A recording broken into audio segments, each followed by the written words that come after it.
मेरे पिता ने मुझे दौलत नहीं दी, मेरे पिताजी ने मुझे आखिरी बार 2 रुपए दिए थे। मेरे पिताजी ने मुझे आखिरी बार कितने रुपए दिए थे? मेला घूमने के लिए। हमारे गांव के बगल में मेला भरता था, तो हम मेला देखने जाते थे। भारत में मेला वेला आप समझते हो ना, मेला। तो हमारे गांव में मेला भर, देखो ये विद्यार्थी हैं गौरी गोपाल गुरुकुल के, ये देखो ये बच्चे पढ़ रहे हैं, 150 बच्चे हैं।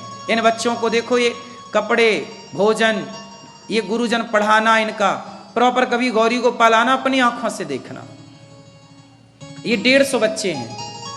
आज भी बच्चों ने कितने बजे नाश्ता किया, मेरे पास वीडियो आ जाती है ग्रुप में कि बच्चों ने नाश्ता किया। मुझे ये पता है कि कितने बजे बच्चों ने ये नाश्ता किया, कितने बजे आज बच्चे उठे। 4 बजे बच्चे उठ जाते हैं। उठ करके बच्चे 4 बजे नहा के पहले सूर्य अर्घ दे के संध्या वंदन करते हैं। इसके बाद वो थोड़ा योग करते हैं, उसके बाद नाश्ता करते हैं, पढ़ाई करते हैं। इसके बाद पढ़ाई करते करते करते 12 बज जाता है, 1 बजे भोजन करते हैं, 1 घंटे का विश्राम करते हैं, फिर पढ़ने लग जाते हैं। पूरा उनका सिस्टमैटिक सिस्टम बना हुआ, क्या विषय पढ़ना है, क्या पढ़ाना है, सब कुछ। तो ये बताइए कि मेरे पिताजी ने मुझे आखिरी बार 2 रुपए दिए मेला घूमने के लिए। उसके बाद मेरे पिताजी ने मुझे फिर कोई पैसे नहीं दिए। जब मैं पढ़ने लगा तो मैं पढ़ता भी और अपने पैसे कमाता भी, क्योंकि घर में इतनी गरीबी थी कि मैं पिताजी से उम्मीद नहीं कर सकता था ना। मेरे को एक साइकिल लेनी थी। पढ़ाई के दौरान मैं पढ़ने दूर दूर जाता था। एक क्लास यहाँ थी तो दूसरी क्लास 3 किलोमीटर दूर थी। पैदल जाता तो समय बहुत लगता। तो फिर एक साइकिल ली, तो मैंने 2 दोस्त मिलकर एक साइकिल ली थी, 250 रुपये मिला के। 500 रुपये की साइकिल ली थी उस जमाने में। ये 2007 और 8 की बात है। तब साइकिल लेने के पैसे नहीं थे, तो हमने साइकिल इसलिए ली कि हमारा समय बचेगा और वो समय जो हम चलने में गुजारते हैं वो समय हम पढ़ने में लगाएंगे। तो पढ़ने की इच्छा थी और पिता ने मुझे पैसे नहीं दिए। फिर कह रहा हूं, योग्यता दी है। आपसे यही प्रार्थना है कि जो मेरे पिता ने मुझे काबिलियत दी है वही मैं अपने बच्चों को दूंगा। बच्चों को दौलत नहीं दूंगा मैं 1 रुपए। तुम में शक्ति होगी, काबिलियत होगी, तुम कमा लेना। हम जो पैसा कमाएंगे समाज की सेवा में लगाएंगे, क्योंकि वही हमारा धन चलेगा। यही है पुण्य। ये क्या है मेरी माँ? ये पुण्य है। इसलिए आप लोग किसके लिए कमाते हो? बच्चों के लिए। बच्चों के लिए काहे अपना दिमाग खराब करते हो? बच्चों के लिए पैसे की जरूरत नहीं होती। बच्चों को टैलेंट दो, काबिलियत दो, संस्कार देके खड़ा कर दो, वो तुमसे ज्यादा कमा लेंगे। उनमें काबिलियत होगी तो कमाना बड़ी बात नहीं है मेरी मां। पैसे कमाना बड़ी बात है? काबिलियत है तो सब हो सकता है, और काबिलियत नहीं है। हमारे यहां एक कहावत है, पूत कपूत तो क्यों धन संचय, और पूत सपूत तो क्यों धन संचय। इस कहावत का उत्तर बताओ क्या है? क्या मतलब हुआ? पूत कपूत तो क्यों धन संचय, बताओ भैया। और पूत सपूत तो क्यों धन संचय, कहावत का मतलब बताओ। अगर पूत बुरा है तो भी धन जमा करने का फायदा कुछ नहीं। इनसे पूछ रहे हैं। टोपी वाले भैया बताएंगे हमारे।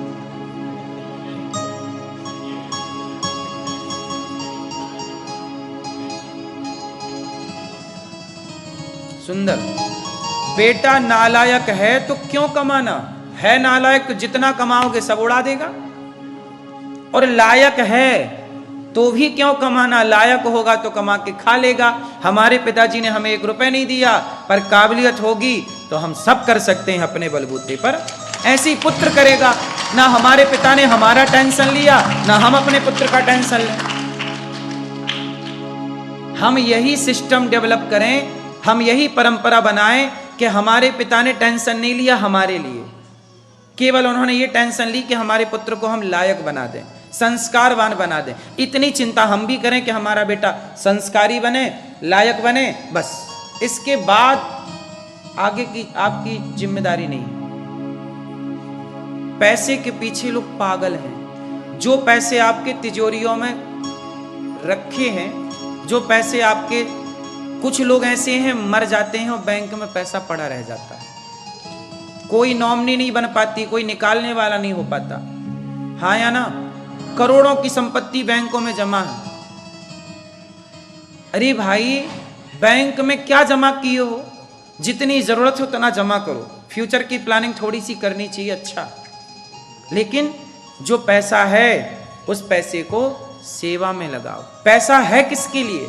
जमा करने के लिए कि सेवा में लगाने के लिए?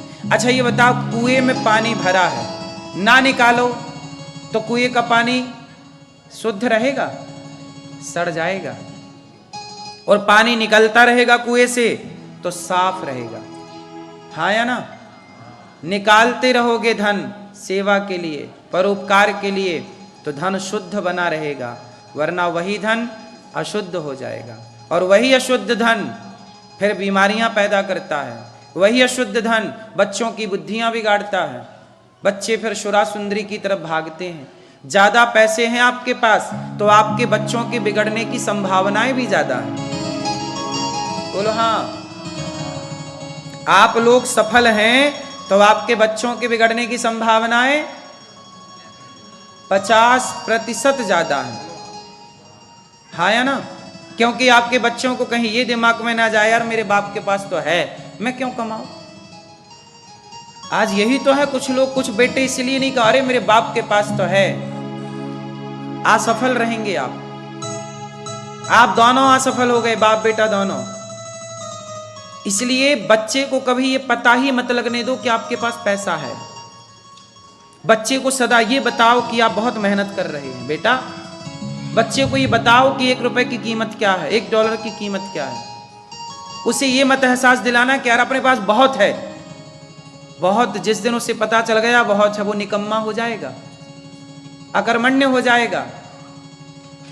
एक छोटी सी कहानी सुनाता हूं। इसी में एक जंगल था, उस जंगल में शेर था।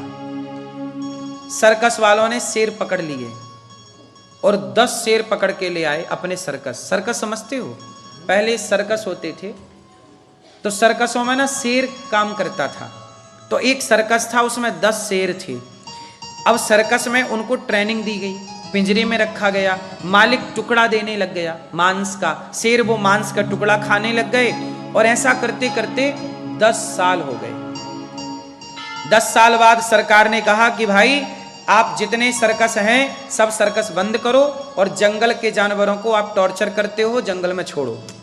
तो सरकारों ने दबाव बनाया, तो सर्कस वालों ने क्या किया कि सारे शेर जंगल में छोड़े। जब जंगल में छोड़े तो शेरों का शिकार जंगल के कुत्तों ने कर लिया। शेरों को कौन मार के खा गया? जंगल के कुत्ते। तो स्टडी हुई, अध्ययन हुआ कि भाई जंगल के कुत्तों ने शेर का शिकार कैसे कर लिया। तो पता लगा कि वो शेर हो गए थे सर्कस के, और सर्कस का शेर जो है वो मालिक के टुकड़ों पर पलने लगा था। मालिक की टुकड़ों, समय समय पर मालिक मांस देता, शेर खाता। वो शिकार करने का टैलेंट भूल चुका, क्योंकि 10 साल से पिंजरे में है ना, तो वो शिकार का टैलेंट भूल गया। और जंगल के कुत्तों को लगा कि अब ये तो शेर वाली हरकत कर ही नहीं रहा है, तो अटैक कर दिया कुत्तों ने, झुंड में शेर को खा लिया। यदि आप अपने बच्चों को ज्यादा धन धान्य देते हैं तो आप अपने बच्चों को सर्कस का शेर बनाते हैं। ज्यादा सुविधाएं आपके बच्चों को, जैसे शेर को बना बनाया मांस मिल जाता है, ऐसे आपके बच्चों को टाइम टू टाइम सब चीजें मिल रही हैं। उन्हें लगा कि यार बढ़िया है, कुछ करना नहीं पड़ रहा है। लेकिन एक शेर वो है जो जंगल में है, उसे खुद छिप के प्लानिंग करनी पड़ती है कि शिकार कहाँ मिलेगा, कहाँ से झपट्टा मारना पड़ेगा। वो अपनी प्लानिंग करता है और वो ज्यादा मांस खाता है, वो ज्यादा सुखी है। बताओ, सर्कस का शेर सुखी है कि जंगल का? सर्कस का शेर शेर नहीं रहता, पिंजरे में आने के बाद शेर भी कुत्ता हो जाता है। हाँ या ना? शेर का मतलब है आजाद। शेर का मतलब क्या है? आजादी। फिर तो आप अपने बच्चों को ज्यादा धन धान्य दे रहे हैं, मतलब आप अपने बच्चों को क्या कर रहे हैं? सर्कस का शेर बना रहे हैं। इसलिए बच्चों को आप आजाद छोड़ दीजिए, जाओ बेटा कमाओ खाओ। संस्कार देने के बाद शेरनी भी पहले बच्चे को सिखाती है शावक होता ना उसको शिकार करना सिखाती है, छिपना सिखाती है, कैसे झपट्टा मारना है, कैसे पेशेंस रखना है, धैर्य रखना है। ऐसे थोड़ी कि चाहे ऐसे का तो शिकार भाग जाएगा। हिरन भाग जाता है, हिरन तो बहुत तेज भागता है, जरा शेर लापरवाही कर भाग जाए, भूखा मर जाएगा शेर। तो उसे पूरी प्लानिंग करनी। आपने देखा है डिस्कवरी में किस तरह शेर प्लानिंग करता है छिपके, तो वो शेर उसकी मां सिखाती है, हाँ या ना। एक दूसरा पक्षी है, कौन सा पक्षी है बताओ? सबसे बलवान पक्षी कौन होता है? बाज। जो बाज की मादा होती है ना, बाज की मां, वो मादा जब अपने लिए घोंसला बनाती है बच्चों के लिए, तो कांटे वाला घोंसला। केवल बाज ही एक ऐसी मादा है, बाज की पत्नी ही ऐसी है जो घोंसला कांटे का बनाती है, वरना हर पक्षी घोंसला घास का बनाता है। तो वो बाज की मादा कांटों का घोंसला बना के ऊपर हल्की सी घास डालती है, ऊपर हल्की सी क्या करती है? घास डालती है। जब उसका बच्चा अंडा हो जाता है, अंडे से बच्चा निकल आता है, तो वो सारी घास हटा देती है और बच्चे को चुभने लगते हैं कांटे। तो किसी ने बाज से कहा, कैसी निर्दयी माँ है, तू अपने बच्चे को कांटे पर रखती है, अरे थोड़ा गद्देदार घोंसला बनाती, तेरे बच्चे सुख में रहते। तब उस बाज की मादा ने कहा कि मुझे पता है कि मेरे बच्चों को कितना संघर्ष करना पड़ेगा। यदि मैं अपने बच्चों को सुकुमार बनाती हूं तो मेरे बच्चे शिकार ना कर पाएंगे, उनका कोई शिकार कर जाएगा। यदि फौलादी बनाना है, बलवान बनाना है, तो बचपन से उनको कांटों में रहना सिखाना पड़ेगा, तब ये बड़े होकर आत्मरक्षा कर पाएंगे। जितना सुख उतनी हानि, जितना सुख आप उतना ही अपाहिज होते चले जाएंगे। सुख मतलब अपाहिज, दुख मतलब जीत, सुख मतलब हार। आपका बेटा बहुत सुख में रहता है, कभी जीत ना पाएगा। इतिहास किसने रचे हैं? बोलो। जिनकी जरूरतें थीं वो चलते गए, दौड़ते गए, स्टडी करते गए, पढ़ते गए। जिनके पास सब कुछ है उन्हें क्या जरूरत है, वो क्यों पढ़ेंगे? इसलिए ईश्वर ने गरीबी बनाई है। गरीबी ना होती, गरीबी भी एक व्यवस्था है। यदि मैं स्वयं इस बात से सहमत हूं कि मेरे जीवन में इतनी गरीबी ना होती, मैंने बचपन में भीख मांगी है, तो मैं जानता हूं कि भीख मांगना क्या होता है। गरीबी ना होती ना तो इंसान ही ना होता। जो व्यक्ति जितने संघर्षों से गुजरता है वो व्यक्ति उतना मजबूत होता है। जिस व्यक्ति ने जितने दुख सहे हैं, वो व्यक्ति जितना दुख सहा होगा, वो व्यक्ति के सफल होने की संभावनाएं उतनी ज्यादा होंगी। और जिस व्यक्ति ने दुख नहीं सहा, उसके सफल होने की संभावनाएं उतनी ही कम होंगी। ये बात सही है कि गलत है? इसलिए बच्चों को केवल टैलेंट दो, काबिलियत दो, पैसे की जरूरत नहीं है। तो हम बात कर रहे थे कि पैसे के दो काम हैं, पैसे से पाप भी होता है, और अब आपको डिसाइड करना है कि आप अपने पैसे से पाप करेंगे कि पुण्य। ज्यादा जोड़ने के चक्कर में ना पड़ो, सारी जिंदगी हाय पैसा पैसा पैसा, काम ना आएगा।